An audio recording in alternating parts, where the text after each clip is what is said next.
Alright, so today we will talk about vectors.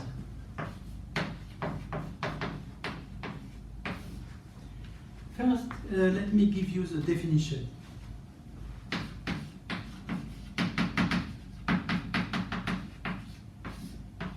Definition: a vector, let's denote it U, is a quantity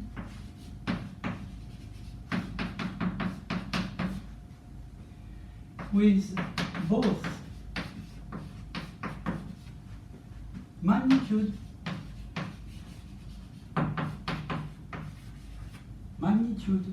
and direction.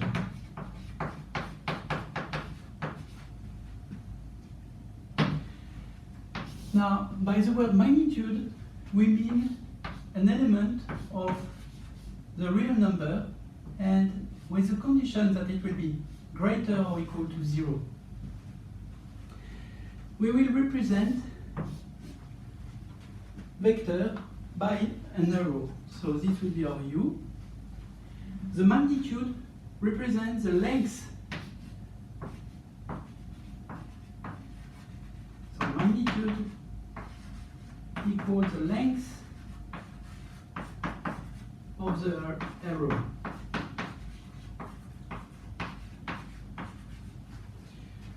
And we will denote this magnitude by using this absolute value. So this will be magnitude of U. Now, among this set, the set of all vectors, we will have a special vector that we will denote 0 with underbar. This will be called the 0 vector, and it will be also given by a quantity with magnitude and direction. The magnitude will be the real number 0, and for direction we will take any direction.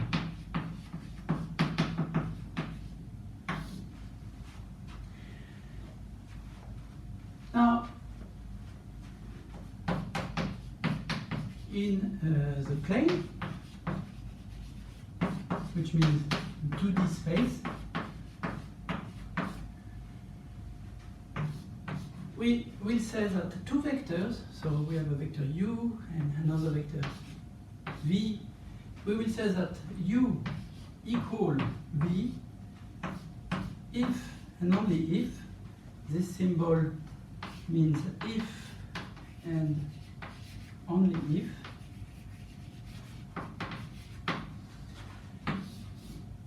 we have magnitude of U equal magnitude of V, and U and V have same direction.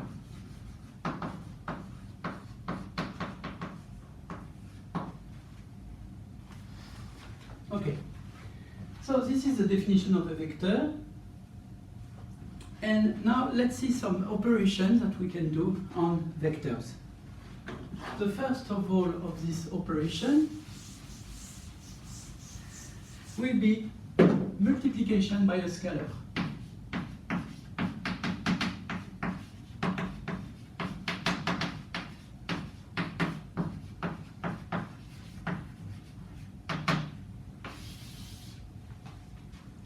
First of all, the word scalar for us will mean any real number. Remember, it's different from the magnitude, where we ask further conditions that the real number should be positive or 0. But for a scalar, it can be any real number, including negative ones. Now, the input of this operation is one vector, U, and one scalar, lambda. The output of our operation will be one vector. it will be denoted lambda dot u. And as before, this is a vector, therefore it corresponds to the data of a magnitude and of a direction. So let's give the definition of this vector. The magnitude will be as follows. Magnitude of lambda dot u will be the absolute value, of lambda times the magnitude of u. Remember that this number, the magnitude, should be positive, and that lambda is a scalar. Therefore, lambda can be negative. Therefore, we put this absolute value here. What about the direction now? Well, the direction will be, direction is same as u if lambda is positive. And we will take opposite direction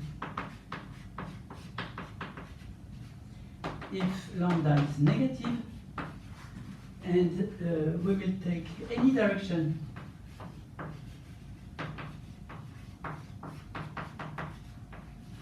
when lambda equal to 0. Okay, so this defines our vector.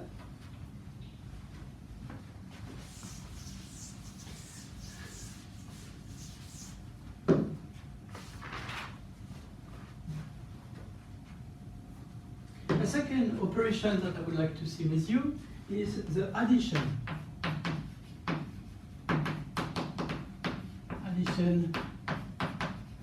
of two vectors. For this operation, the input is as follows. I will take as input two vectors, u and v, and the output will be one vector, and it will be denoted u plus v. Okay, so how to define this u plus v? We are going to give a first definition. This definition will be geometrical. So we are going to define it by the geometry. Let's work in 2D. Okay. So we are given these two vectors. Let's say u, and we have another vector v here. Okay. So first of all, we observe that two vectors are equal if they have same direction and same magnitude. Therefore, I'm going to use this vector v and translate it to put it at the origin of u. So basically, I'm doing something like that, okay?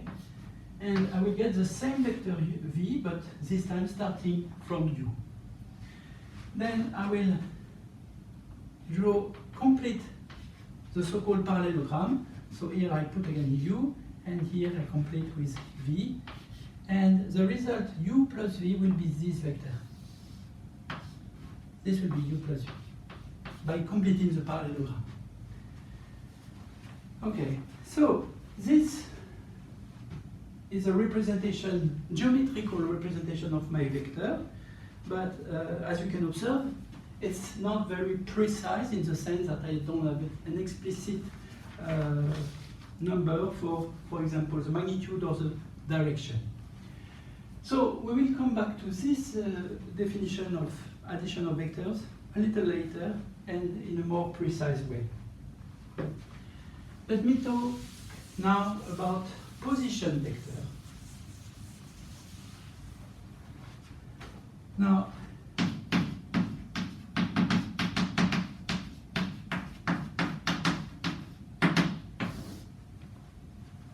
so for the position vector, we will fix any point, let's say O, in the plane for 3D space.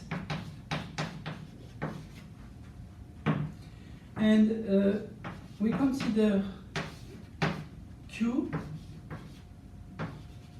another point.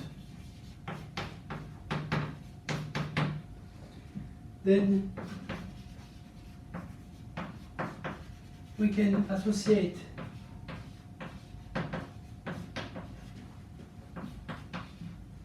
to O and the point Q the vector OQ, and I put an arrow on the top of this, okay, which will be just, so if I represent in 2D,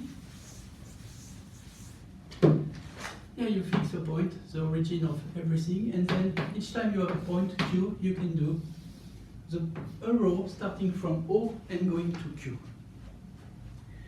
Now observe that, so this will be the vector OQ, and observe also that the zero vector will be 0, 0. Now using this position vector, I can talk about the coordinate of a vector, coordinates.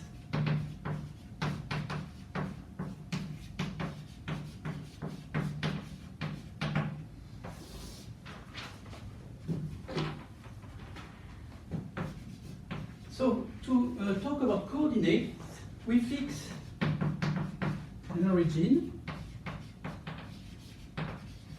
O, and two vectors I and j. Important that they are non-zero and they are also not the zero vector. So this is in a 2D space, right? Otherwise you will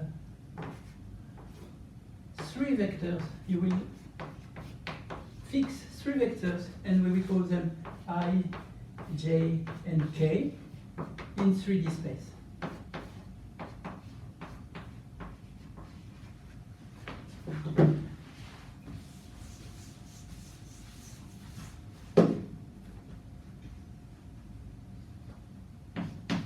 Now we write any vector u as u equal x times I plus y times j, or so this is in 2D, or u equal x times I plus y times j plus z times k.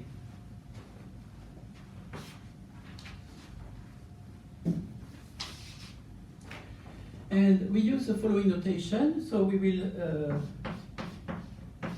use this notation. We will say that u is equal to xyz, so in 3D, and or xy in 2D.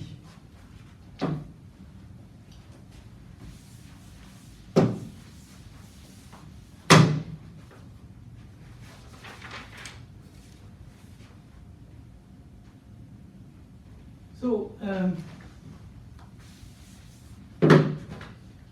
this choice of the point and of this vector ij or O, ij, and k is called a basis, and we will consider among all possible bases a so-called standard basis. Standard basis will be the following. We will fix any point O, and we will take I and j such that the magnitude of I will be equal to the magnitude of j will be 1.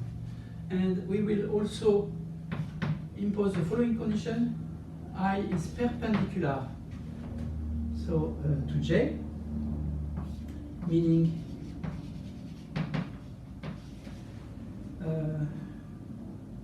the direction direction of I is perpendicular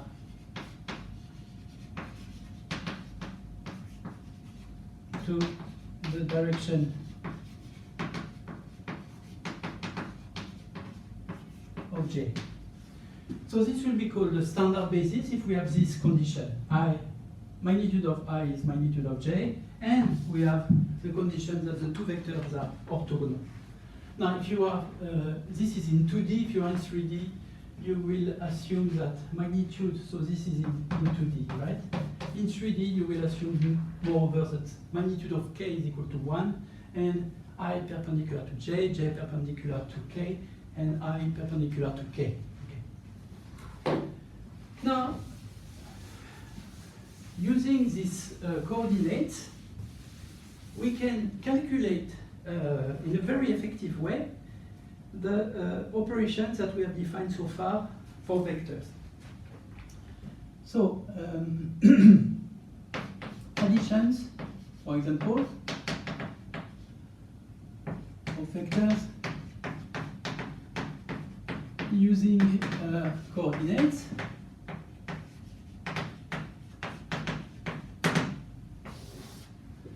So, by simplicity,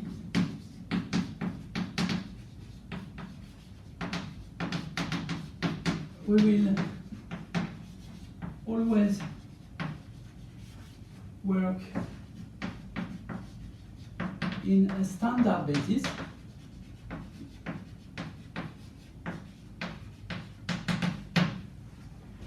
Now we consider for the addition two vectors. So we consider U with coordinate x, y, z. This is in 3D. You can imagine what will be the result for 2D. You just omit the third component. So first coordinate are x, y, z. Second coordinate x prime, y prime, z prime. Then we want to understand what is the vector u plus v. Remember that the output is a vector. And now I can give you the result. We had, as a definition, it was only a geometrical definition by completing a parallelogram. But we can now calculate the coordinates of this vector. This will be, so you take the first component of the first vector and you add the x component of the second, so x plus x prime, y plus y prime, z plus z prime. So as you can see, it's extremely easy. What about the scalar multiplication?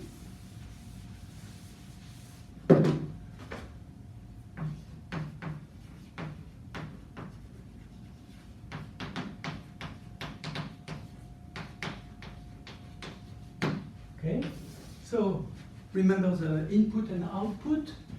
We had one vector with here, because we have fixed the standard basis,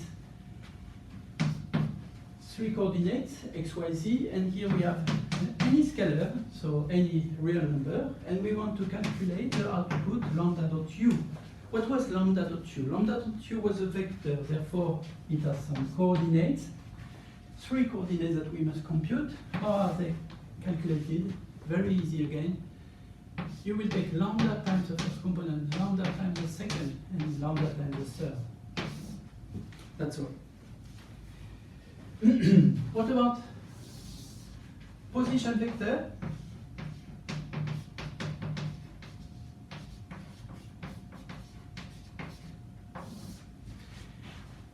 Again, position vectors were a vector built out of points.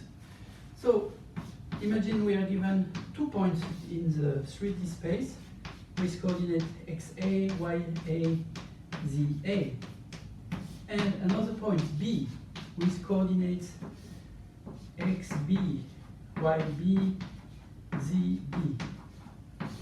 Now we want to calculate the coordinates of the position vector AB with an arrow on the top, so this vector, and this will be calculated actually like this. It will be just x coordinate of B minus x coordinate of A, y coordinates of B minus y coordinates of A, z coordinates of A, B minus z coordinates of A.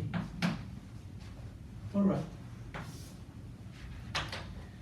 So we can also compute the position vector using this formula. What we can do also is the following. We can also calculate the magnitude.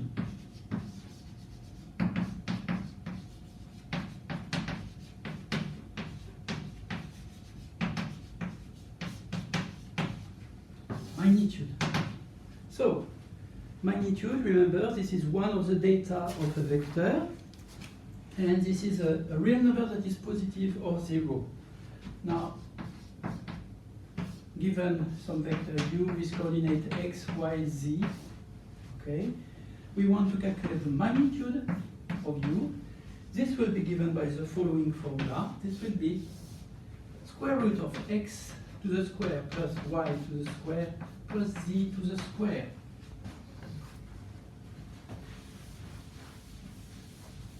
So the proof is quite easy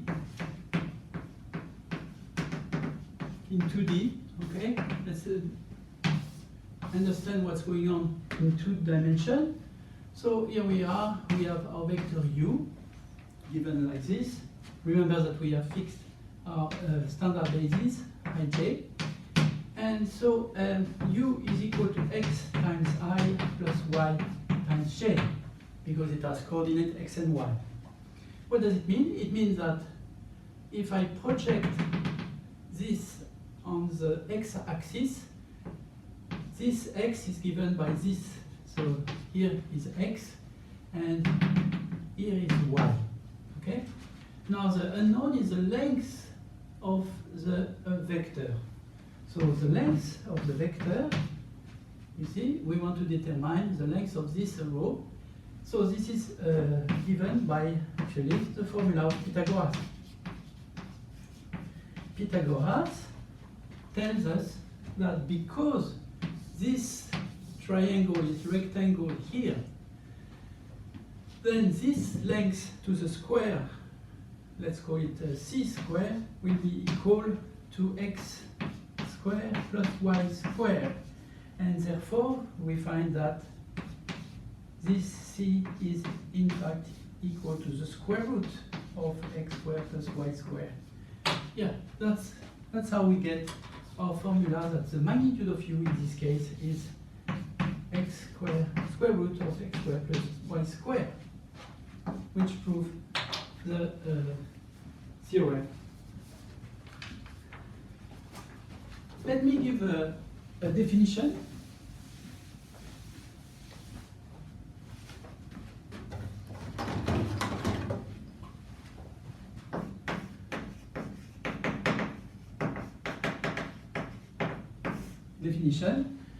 So we will call a unit vector u.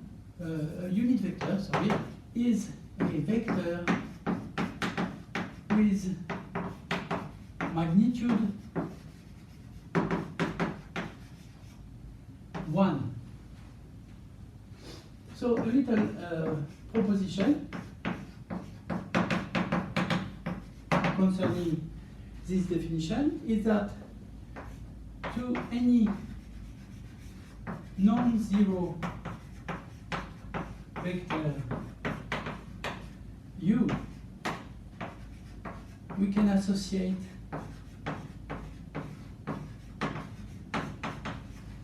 a unit vector that I will denote u tilde as follows. Yeah, how to associate to this vector, which is maybe not a unit vector, we will do the following. We will do u tilde equal 1 over magnitude of u times the vector u. So, first of all, notice that my vector u is a non-zero, which means that I can divide by its magnitude. The magnitude is non-zero. So this is a scalar times a vector. This is a scalar, a vector, sorry. So vector equal a vector. Now let me prove that magnitude of u tilde is 1, because I claim that u tilde is a unit vector. So why is it 1? Well, I calculate the magnitude of u tilde, which is by definition the magnitude of this vector. Now, if you recall the definition of the magnitude of the scalar product, so magnitude of the scalar product was magnitude of u times the absolute value of the scalar. So therefore, by definition, this is equal to absolute value of 1 over magnitude of u times magnitude of u. But this is already positive number, therefore I don't need this absolute value, which means that this is in fact equal to 1 over the absolute value of u times the absolute value of u, which by cancellation gives 1. And so this is the proof.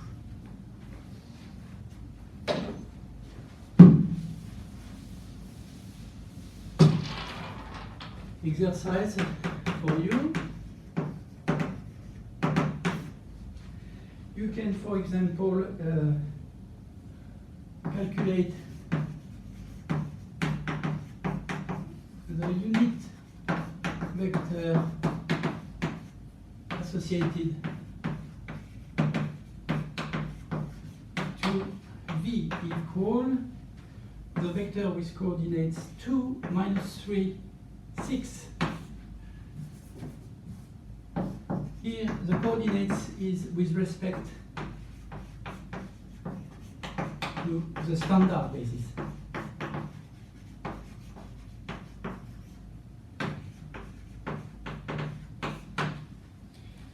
All right. Now let me define another operation. The other operation is called scalar product.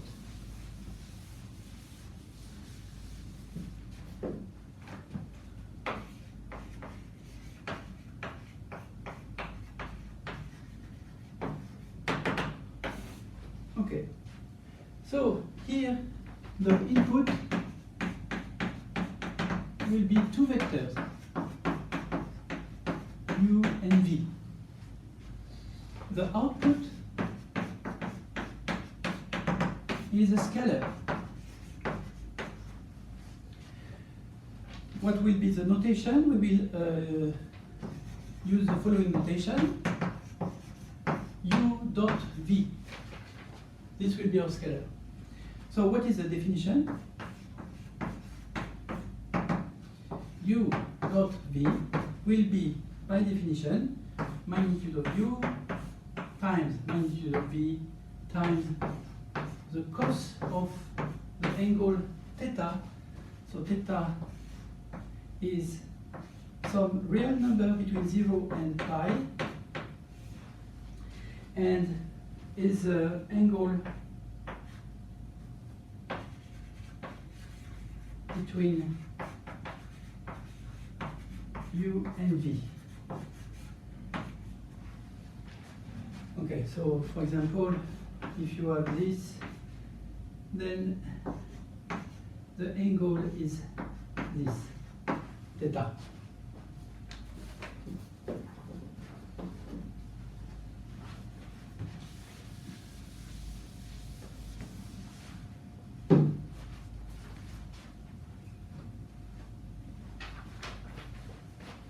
Right? So,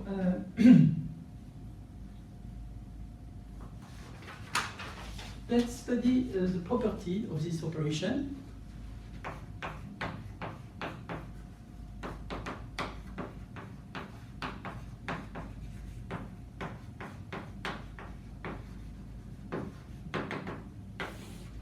First of all, observe that u dot v will be always, so this is property 1, u dot v will be always property v dot u. It will be always equal. This is because, well, the angle between u and v is the angle between v and u. And magnitude of u times magnitude of v is equal to magnitude of v times magnitude of u. So therefore we have this property.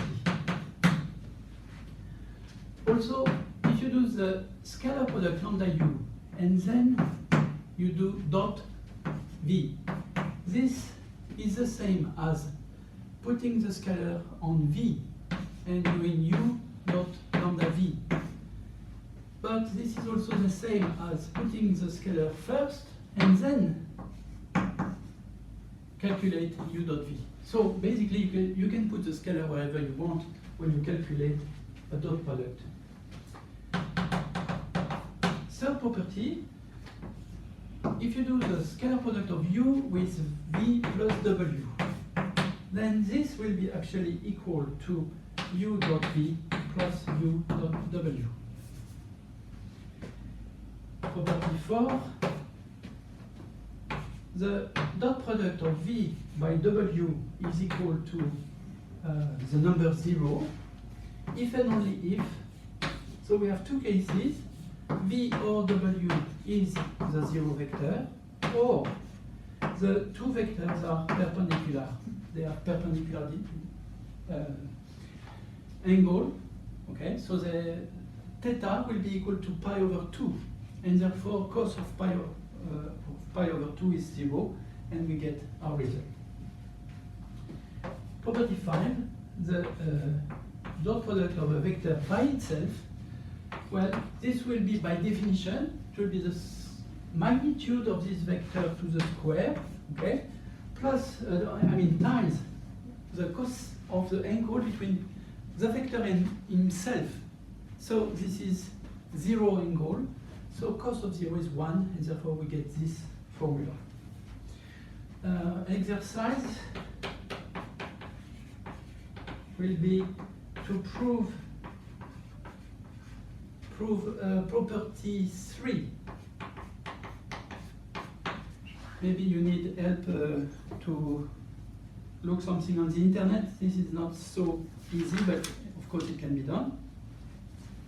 The rest of the properties are very easy to prove.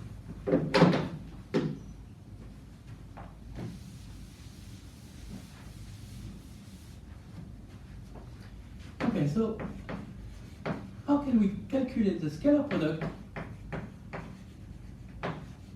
via coordinates?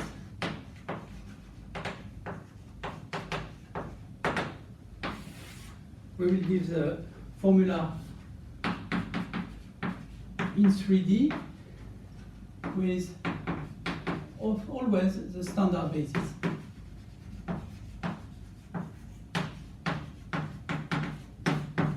Therefore, O, I, J, K. And remember that my origin O is anywhere. The vectors I, J, K are such that the magnitude of I is equal to the magnitude of J is equal to the magnitude of K is equal to 1. And the angle between I and J is the same as the angle between J and K, and the same as the angle between I and K, and is pi over 2. Okay, so the theorem goes like this. We consider two vectors, u with coordinate x, y, z, and v with coordinates x prime, y prime, z prime. Then we want to calculate u dot v, and the result is the following. It will be given by the formula x prime plus y prime plus z prime. Let's see a sketch of proof of this.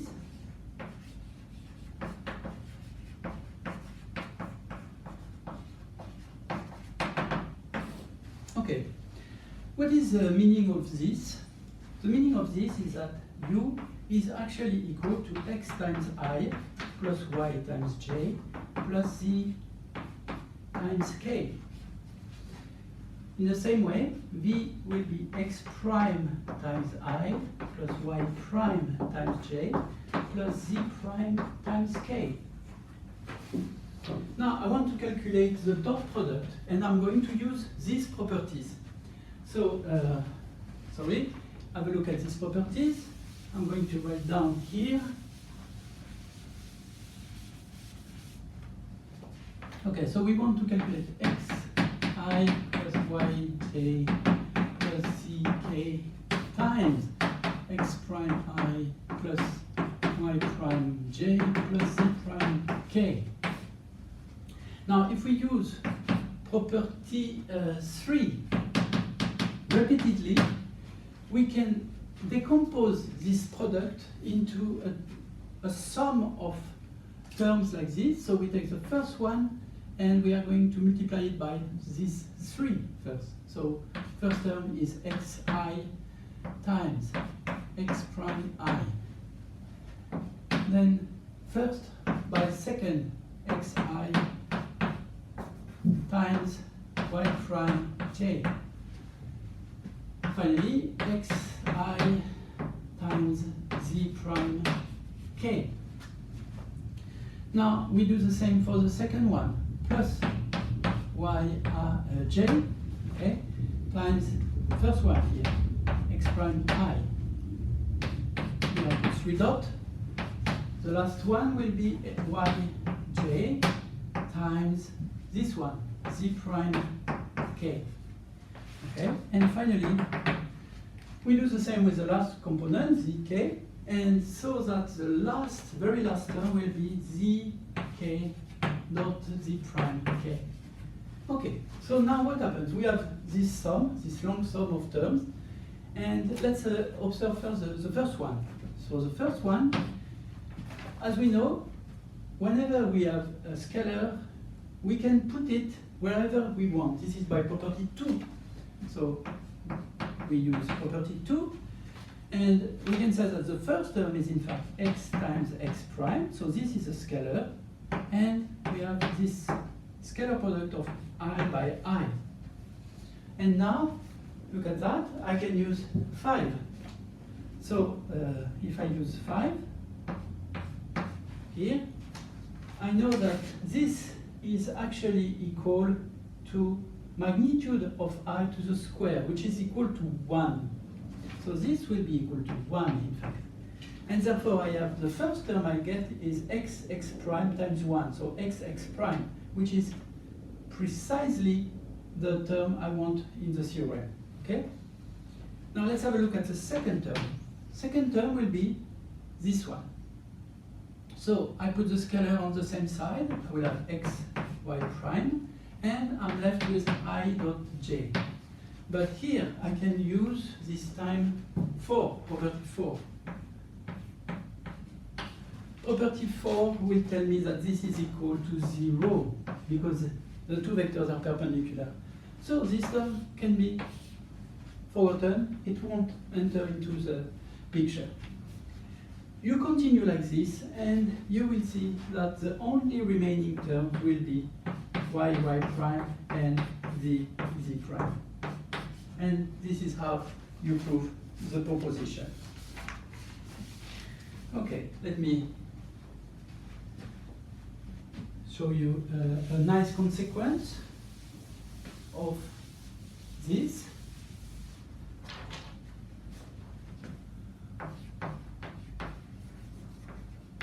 So this is a corollary. Now we can actually calculate the angle between two vectors.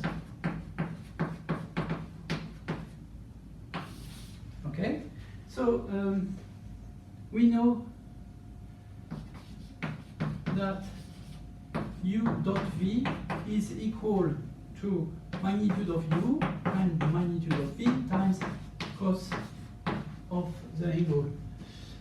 If we are looking for an expression of the angle, then we can first say that cos theta will be u dot v divided by product of the magnitude of the two vectors. And by applying the function, the inverse function cos minus 1 on both sides of this equation, we get that the angle theta will be equal to cos minus 1 of uv divided by magnitude of u, magnitude of v. So this is the formula that you should recall. And let me give you an exercise to apply this.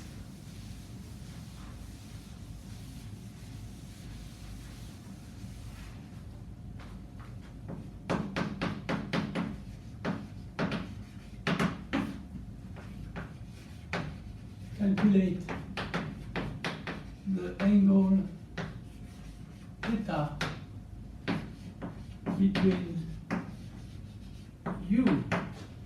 So you will consider the vector with coordinate 2, 3, 1, and v, the vector with coordinate 1, 3, and -5. Okay.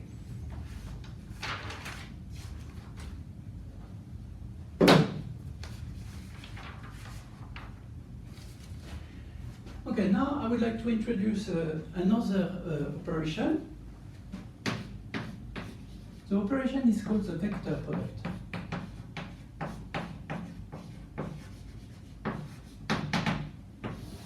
Vector product.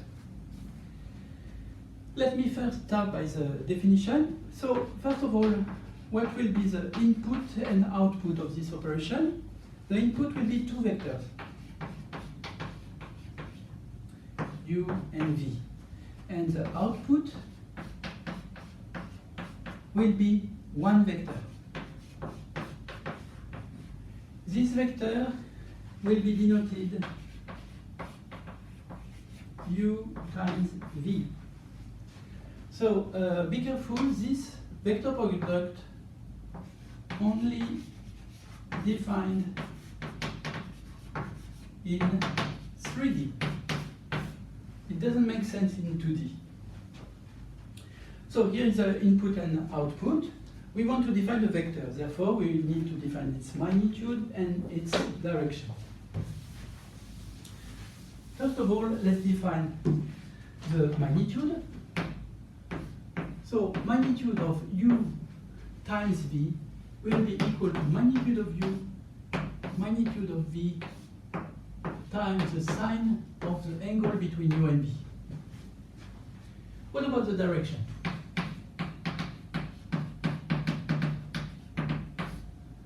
So first of all, this vector u times v will be perpendicular to u and will be perpendicular to v.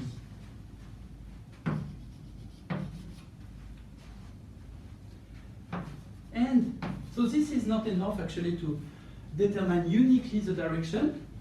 So we need one more condition. We will say that u, v, and u times v form a right-hand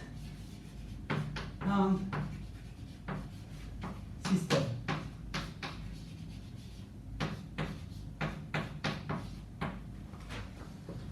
So what is a right-hand system? I need to explain that.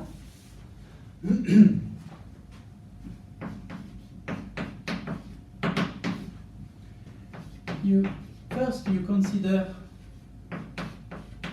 your right hand. Then you do the following. You will point your thumb, the thumb, in the direction of u. Then you will point your middle finger, your index finger,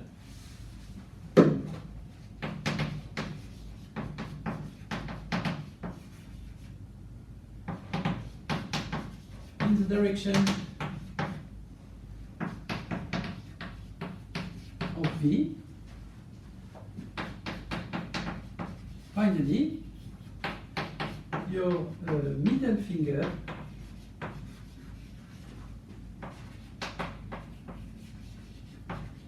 will then roughly point toward u times v. So let's take some example. We are in 3D, okay? So it means that we represent the standard basis I, J, K, like this, by origin O. And let's do together calculation of I times J. So I take first my right hand and with my thumb I point it to the direction of I. So I is this direction, J is that direction, and K is up. So thumb towards I. The index finger towards J, so like this. And finally, the middle finger gives you the direction of the vector product. As you can see here, so we can conclude already that the magnitude, what is the magnitude first? Magnitude was magnitude of I times magnitude of J times sine of the angle.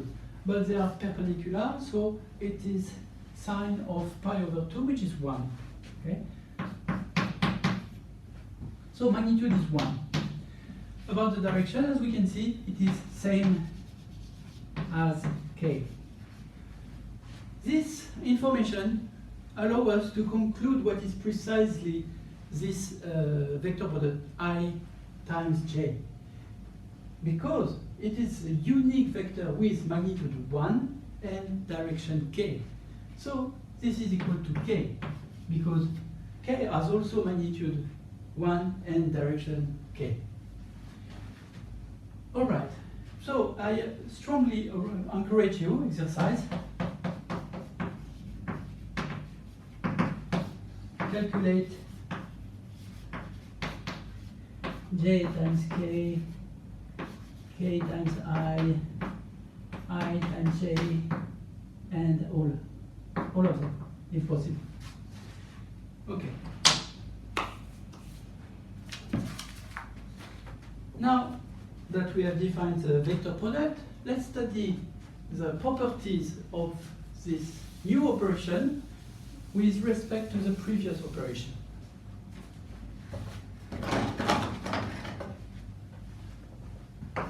So, properties of the vector product.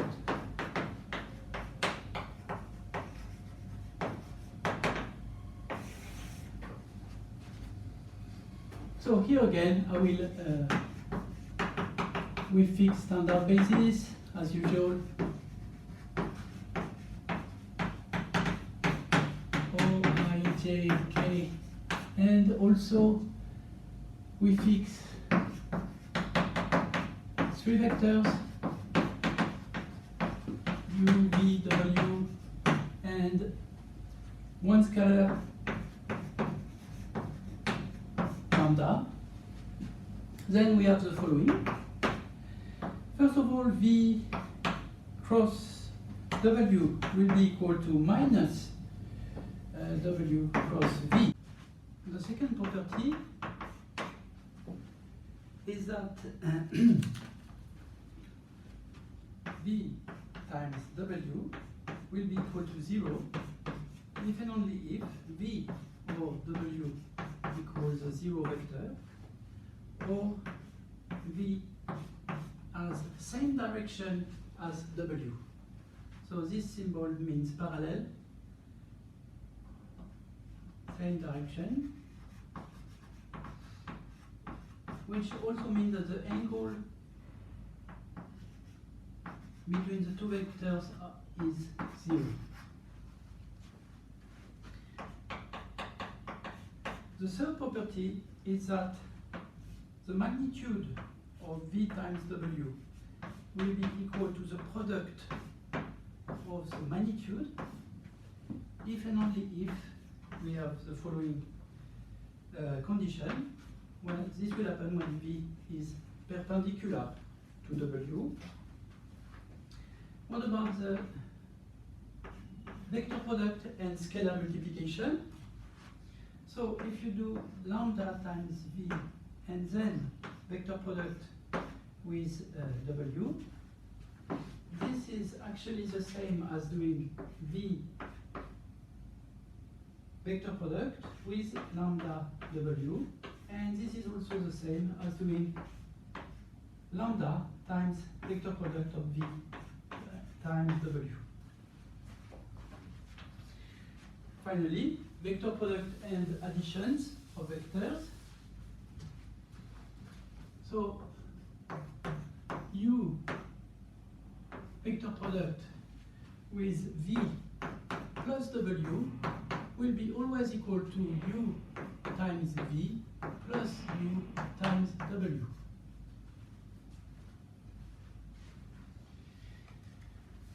Now, as the previous operation, it is also possible to calculate the vector product via the coordinates.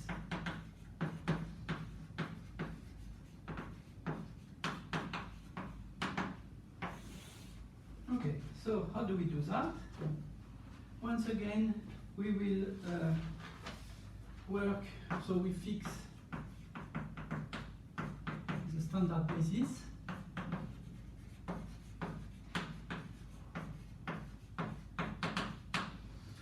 And we are given two vectors, one with coordinate x, y, z, and the other with coordinate x prime, y prime, z prime. Then the result is as follows. We can calculate the coordinates of u times v. This will be equal to the so-called determinant that I will denote like this. I'm going to explain what means this vertical bar here. So here I put the three vectors of the standard basis, I, j, k. Then this is the first row. Second row, I'm going to put the coordinate of the first vector, x, y, z. And third row, I'm going to put the coordinate of the second vector, x prime and z prime. Okay, so I need to explain what is the meaning of this notation.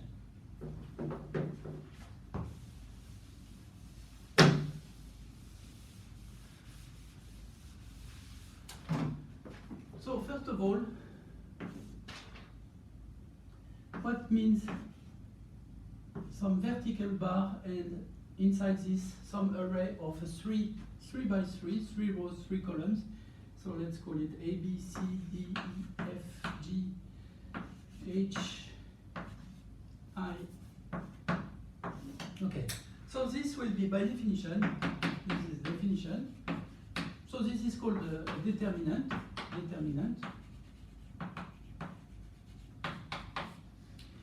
And this is by definition A times, okay, so I take the first coefficient and I put in my head a plus. Then here I will put minus and here again a plus.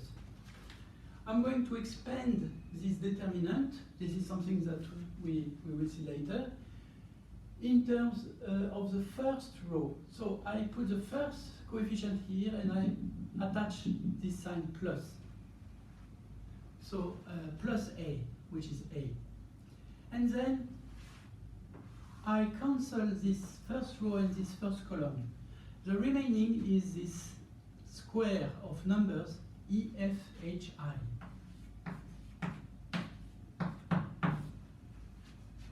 Now, second, I'm going to use the coefficient minus B. Then I will again omit this column and this column. So the remaining square of numbers will be, in this case, be D, F, G, I. Finally, I consider plus C times, so these are times, plus C times, and this time the square to consider.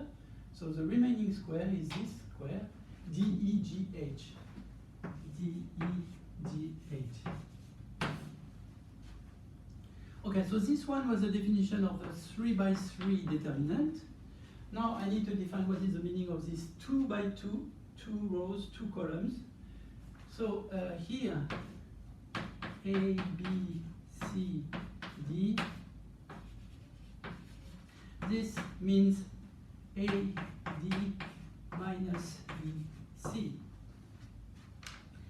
Okay, so this is a notation to remember a formula that is quite complicated. But what is a precise formula? Okay, so let's apply the notation here. So what do we get is the following. We know that on the left-hand side we have a vector. So on the right-hand side we should also have a vector. But which vector? We are going to calculate the coordinates of this vector. So as you can see, we take the first coefficient with a plus. So the first coefficient here is I. So let's write U times V will be equal to I, right? Then I'm going to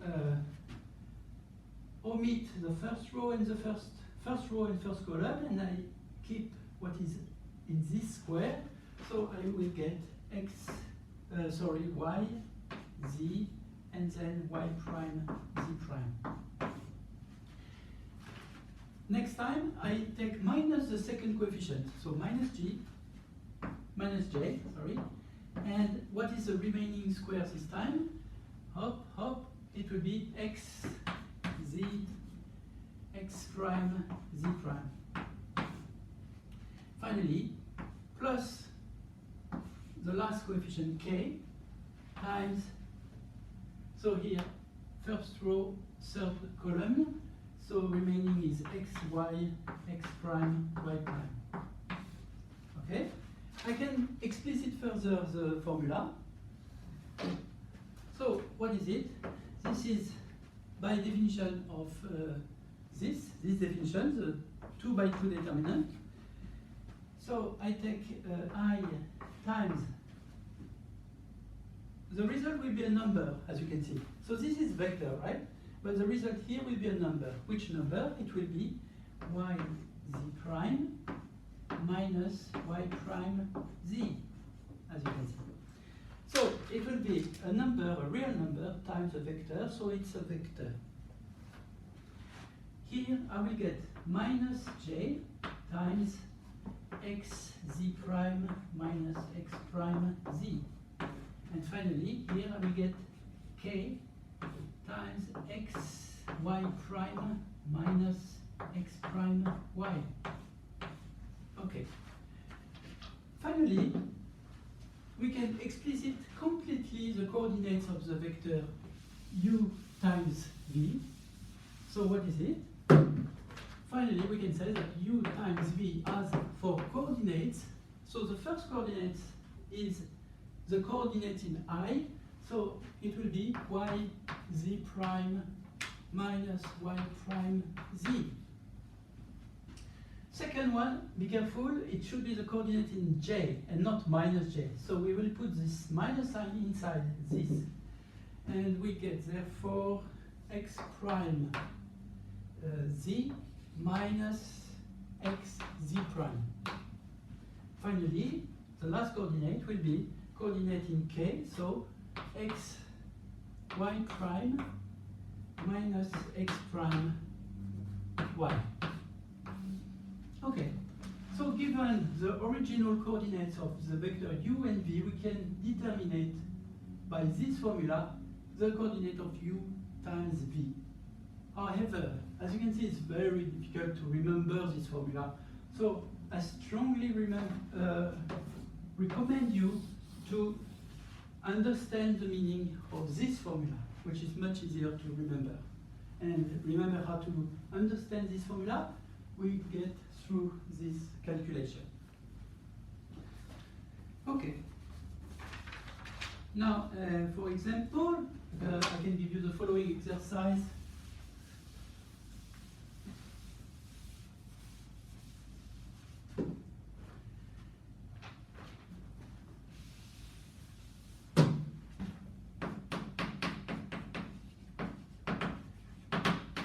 Okay, so you will calculate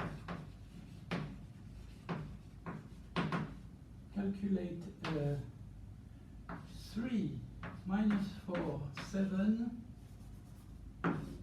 times minus 1, 2, 5.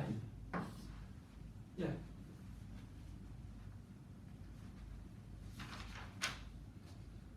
That's right.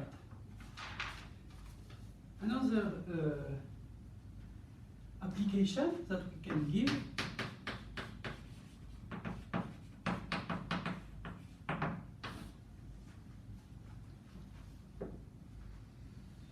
now, we can compute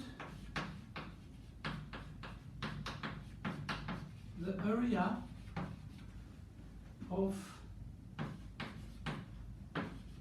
a triangle. Now, namely, if we have a triangle A, B, and C, then the area will be determined by the following. It will be AB, the length of AB, times the length of AC, times sine theta A, and everything divided by 2. So, as you can see, this is in fact, so theta A will be this angle. So, as you can see, this is just, in fact, half of the magnitude of AB vector product with AC. So please remember this formula. You can calculate the area of a triangle using the vector product. The area of the triangle ABC will be half of the magnitude of the vector product AB times the vector product AC. And yeah, so for example, an exercise